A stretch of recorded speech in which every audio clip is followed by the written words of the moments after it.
This channel does not promote any violent, harmful, or illegal activities. All content provided by this channel is meant for an educational purpose only. প্রহকালে সরব হওয়া শিল্পীদের boycott নিয়ে ঠিক কী অবস্থান মূলত তৃণমূলের?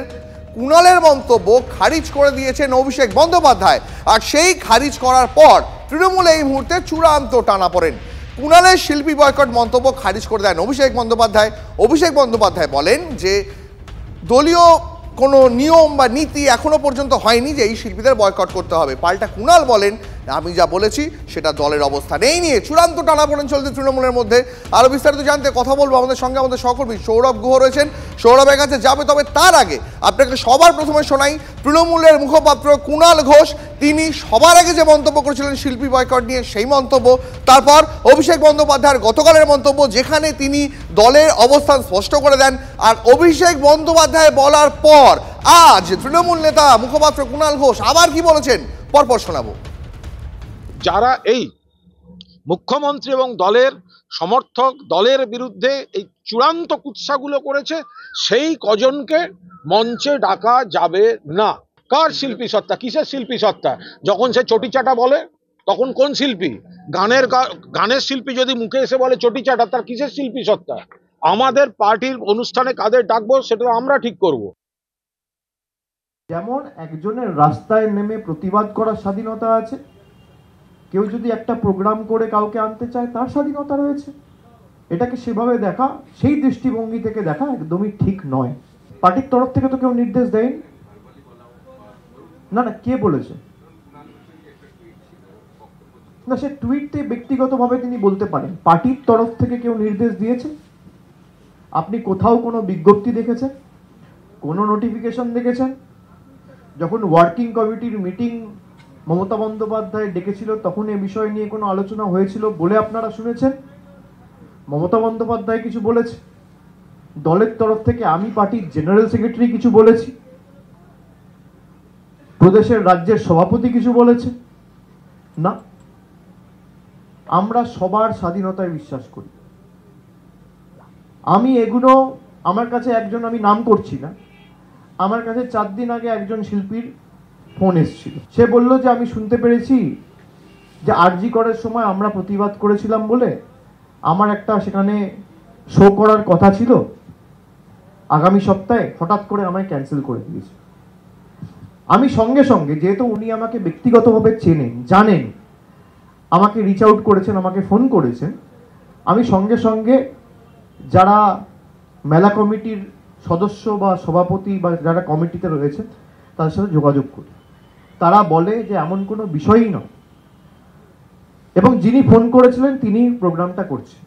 ভাই, এটাই তো বাংলার সাথে অন্য রাজ্যের পার্থক্য। প্রতিবাদ কেন করবে না?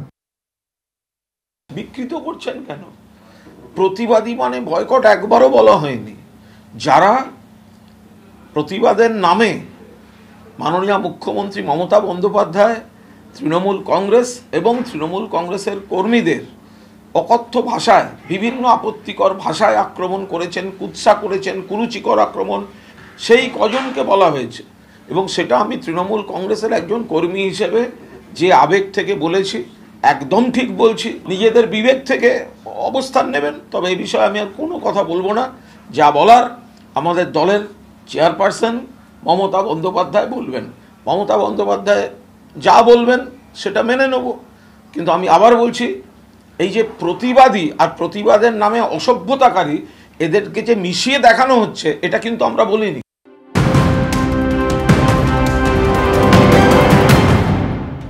তাহলে কি শিল্পী বয়কট নিয়ে অভিষেক বন্দ্যোপাধ্যায়ের সঙ্গে একেবারে সরাসরি এবার সংঘাতে কুণাল ঘোষ? তিলোত্তমা কাণ্ডের সময় অভিষেক বন্দ্যোপাধ্যায় এখানে ছিলেন না। ওই 4 মাস দল কি পরিস্থিতির মুখোমুখি হয়েছে উনি জানেন না। এবার এই মন্তব্যই শোনা গেল তৃণমূল নেতা মুখপাত্র কুণাল ঘোষের গলায়। শুনুন। জিজ্ঞেস করুন না, মানে উত্তর কলকাতার যুবদের গ্রুপে আছে কিনা, সভাপতি কোনো সার্কুলার দিয়েছেন কিনা। আপনি শিল্পী তো, নাট্যকার ব্রাত্য বসুকে জিজ্ঞাসা করুন না যে তিনি কোনো সার্কুলার পেয়েছেন কিনা। আরে তারা তো সবাই অন্তর থেকে জ্বলে মরছে যে এটা শিল্পী স্বাধীনতার বিষয় নয়, এটা প্রতিবাদ আর প্রতিবাদের নামে পরিকল্পিত অসভ্যতা, এর মাঝখানে একটা ডিমার্কেশন লাইন আছে। এটা একটা কোনো ভুল বোঝাবুঝি। যেহেতু অভিষেক বন্দ্যোপাধ্যায় এই গোটা ফেসটায় আরজি করের সময়টায়, যেহেতু সেই সময়টা তিনি বাইরে ছিলেন এবং গোটা বিষয়টার মধ্যে ছিলেন না, যে কুৎসা চক্রান্ত ঝামেলা যারা আমরা সামলেছি, আমাদের জিজ্ঞাসা করলে আমরা বলে দেবো এই ডিফারেন্সটা কি। কুণাল ঘোষের আজকের এই মন্তব্য আরো একবার অভিষেক বন্দ্যোপাধ্যায়ের সঙ্গে তার এই দলের যে অবস্থান সেই নিয়ে যে একটা সংঘাতের পরিস্থিতি তৈরি হয়েছে সেটা কিন্তু পরিষ্কার করে দিচ্ছে কল্যাণ বন্দ্যোপাধ্যায়, তৃণমূলের বর্ষিয়ান সাংসদ। তিনি কি বলছেন শোনাই আপনাদের আরেকবার। দিদিকে যারা আঘাত করবে আমি তাদেরকে, তারা তৃণমূলের প্রোগ্রামে আসবে এটা আমি মানতে পারবো না। আর আমার কনস্টিটুয়েন্সির মধ্যে তারা কেউ এলে আমি নিজেই তাদের বিরুদ্ধে স্লোগান তুলব। একদম দিদির সম্বন্ধে যারা বাজে বাজে কথা বলেছে, এরা কি শুধু দিদির সম্বন্ধে বাজে বাজে কথা বলেছে? যে শিল্পীরা ওদের সঙ্গে পরবর্তীকালে ওদের সঙ্গে যারা হাঁটেনি তাদের সম্বন্ধে বাজে বাজে কথা বলেনি? তাদেরই অধিকার আছে, তাদেরই, আমাদের নেই। আমাদের সমালোচনা করার অধিকার নেই? আমরাও সমালোচনা করব, কেন করব না? আমি তো জানতাম কাক কাকের মাংস খায় না। এই সব শিল্পীগুলো দেখিয়ে দিল কাক কাকেরও মাংস খায়। আমি সরাসরি একবার সৌরভ ঘোষের সঙ্গে কথা বলতে চাই এই মুহূর্তে। সৌরভ, অভিষেক বন্দ্যোপাধ্যায়ের অবস্থান, কুণাল ঘোষের অবস্থান একেবারে পরিষ্কার, দুটোর মধ্যে আর এই বিভাজন দেখতে পাচ্ছি এই মুহূর্তে। তাহলে কি এই শিল্পী বয়কট নিয়ে তৃণমূলের মধ্যে কোথাও একটা চোরাস্রোত চলছে? শিল্পী বয়কট নিয়ে মমতা বন্দ্যোপাধ্যায় এবং অভিষেক বন্দ্যোপাধ্যায় আরও একবার কিন্তু কার্যত নেতারা দুভাগে বিভক্ত হয়ে গিয়েছেন। অভিষেক বন্দ্যোপাধ্যায় গতকাল বলেছিলেন যে এই শিল্পী বয়কটের যে নিয়ে যে মন্তব্য তা কুণাল ঘোষের একান্ত ব্যক্তিগত। দীপ, আমরা TV9 বাংলা সেই পোস্ট আজকে এক্সক্লুসিভলি আমরা 12টার সময় ব্রেক করেছি, দেখিয়েছি যে কুণাল ঘোষ তার একক সিদ্ধান্তে এই কথা বলেননি। দলের অন্দরে বিভিন্ন গ্রুপে, কলকাতা পুরসভার কাউন্সিলরদের গ্রুপে কারা কারা কোন কোন শিল্পীদের নেবেন এই মর্মে যে কথা বলছো সেই পোস্টে আমরা এই মুহূর্তে চ্যানেলেও দেখাচ্ছি, প্লিজ কন্টিনিউ। প্রচার করা হয়েছিল সেই পোস্ট কিন্তু করা হয়েছিল এবং এই জায়গা থেকেই আমরা বলছিলাম যে কুণাল ঘোষ যা বলেছেন সেটা তার একান্ত ব্যক্তিগত নয়, এটা দলের অন্দরের একটা বড় অংশের কথা, সেটা কুণাল ঘোষ তুলে ধরেছেন এবং আজও কিন্তু নিজের মতে অনড় থেকেছেন কুণাল ঘোষ। তিনিও কিন্তু এই পোস্টের কথা স্বীকার করেছেন এবং বলেছেন শুধু পুরসভা নয়, বিভিন্ন দলের বিভিন্ন হোয়াটসঅ্যাপ গ্রুপে এই মর্মে কিন্তু পোস্ট গিয়েছিল। সব থেকে যেটা গুরুত্বপূর্ণ আজকে এই শিল্পী বয়কট কাণ্ডের আজকে দাঁড়িয়ে নয়া মোড় কি? কুণাল ঘোষ বলছেন অভিষেক বন্দ্যোপাধ্যায় সেই সময় চিকিৎসার জন্য বাইরে ছিলেন, তিনি জানেন না এবং নাম না করে ইঙ্গিতে যেটা বলতে চাইছেন যে সেই সময় যারা এই পরিস্থিতি ফেস করেছেন তারা কেউ সেই সমস্ত শিল্পী যারা মমতা বন্দ্যোপাধ্যায়কে আক্রমণ করেছেন তাদেরকে মেনে নিতে পারেন না। অর্থাৎ যার মুখে সবসময় সেনাপতির কথা শোনা যেত, তিনি কিন্তু আজকে সরাসরি মমতা বন্দ্যোপাধ্যায় দিদির নির্দেশ এই কথাগুলো শোনা যাচ্ছে। এটা নিশ্চয়ই একটা তাৎপর্যপূর্ণ ডেভেলপমেন্ট।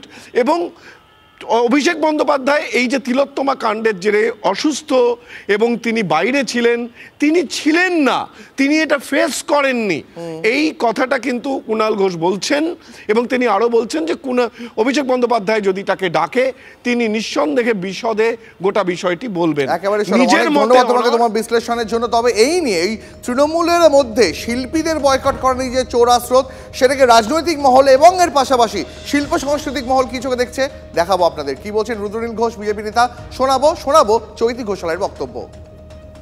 একটা অস্থিরতা তৈরি হয়েছে তৃণমূলে, কি করব তারা জানে না, একে অপরকে মারছে এবং শিল্পীরা যে তাদের বিরুদ্ধে হয়তো প্রচারে নামতে পারে 26-এ 2011-র মতো, তারা সেই সিঁদুরে মেঘ দেখছেন এবং রেগে যাচ্ছেন। আমি অভিষেক বন্দ্যোপাধ্যায়কে বলবো যে উনি ঠিক বলেছেন। উনি ওই মান্যতাটা তো যে কোনো মানুষের, যে কোনো আর্টিস্টদের একটা গণতান্ত্রিক অধিকার, এবং মুখ্যমন্ত্রী তো কোনোদিন বলেননি এটা। আমরা মুখ্যমন্ত্রীর দিকে তাকিয়ে আছি, আমরা যার হাতে পাওয়ার আছে, যে কাজ করেছে, যে কাজ করতে পারে, যে এখনো অবধি একটা কিছু করলে মানে চাইলে অনেক কিছু করতে হয় তার দিকে তাকিয়ে আছি। যারা শুধু ডায়লগ লেখে তাদের দিকে এই ডায়লগগুলোতে কিছু আসে যায় না, না কেউ কাঁদে না হাসে, হাসে বোধ হয়। আমিও হাসলাম। যে শিল্পীদের নিয়ে এসব চর্চা চলছে তাদের বোঝা উচিত যে তারা হচ্ছে ওই কম্বল শালজীবী হয়ে থাকবেন, ভাতাজীবী হয়ে থাকবেন, পুরস্কারজীবী হয়ে থাকবেন না, প্রকৃতই তাদের শিল্প সত্তাকে তুলে ধরবেন। যদি প্রকৃতই শিল্প সত্তাকে তুলে ধরতে হয় তাহলে ওই সরকারি কলামূলর বদলে তাদের আবারও দ্রোহকালের কার্নিভালের মতো প্রতিবাদে নামা উচিত। সেই হিম্মত যদি থাকে তাহলে বুঝবো যে এই শালজীবী, ভাতাজীবী শিল্পী, পুরস্কারজীবী শিল্পীদের হিম্মত আছে। তা না হলে বুঝবো যে এই সরকার যেমন, এই সরকারের অনুকূলে শিল্পীরাও তেমন। এদের শৃঙ্খলা রক্ষা কমিটি মানে ওই ধনেপাতার ক্যাশ মেমো আর কি, কখন যে কি বলে আর কখন যে কি করে। আসলে এটা একটাই নেতা, সেটা হচ্ছে বাকি সব ল্যাম্প পোস্ট আর কি, একটাই পোস্ট। ফলে কুণাল বাবুরা যা বলছেন ওটার মান্যতা থাকবে কি থাকবে না সেটা নির্ভর করে মাননীয় মুখ্যমন্ত্রী মমতা বন্দ্যোপাধ্যায়ের, অভিষেক বন্দ্যোপাধ্যায়ের মর্জির উপরে। এইসব দলে এটাই সম্ভব।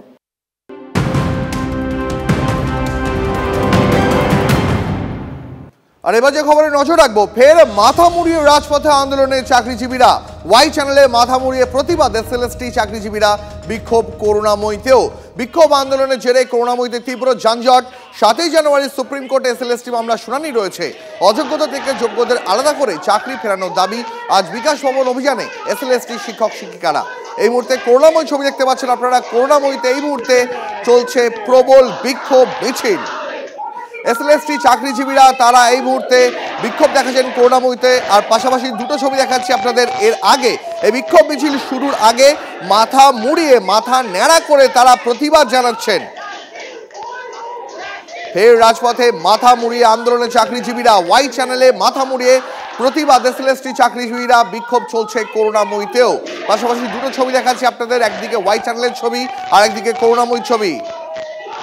করুণাময়ীতে বিক্ষোভ আন্দোলনের জেরে তীব্র যানজট তৈরি হয়। আগামী 7ই জানুয়ারি সুপ্রিম কোর্ট এসএলএসটি মামলার শুনানি রয়েছে। সেখানে যোগ্য এবং অযোগ্যদের আলাদা আলাদা করে চাকরি ফেরানোর দাবি তোলা হচ্ছে। আজ বিকাশ ভবন অভিযানও রয়েছে এসএলএসটি শিক্ষক শিক্ষিকাদের।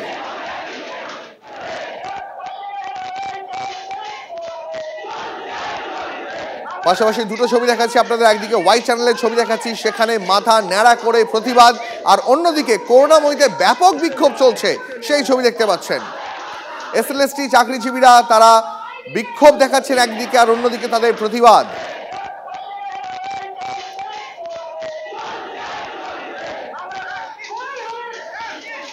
মাথা মুড়িয়ে প্রতিবাদ এই শহর কিন্তু এই প্রথম দেখলো না। এই এসএলএসটি চাকরিজীবীদের আগেও মাথা মুড়িয়ে প্রতিবাদ দেখেছে এই শহর, সেটা 2022 সালের শেষ দিকে। সেই ছবিটাও একবার দেখাই আপনাদের। দেখুন সেই সময়, তখনও 2023-এর ডিসেম্বরের ছবি। মাথা মুড়িয়ে প্রতিবাদ জানিয়েছিলেন মহিলা চাকরি প্রার্থীরা।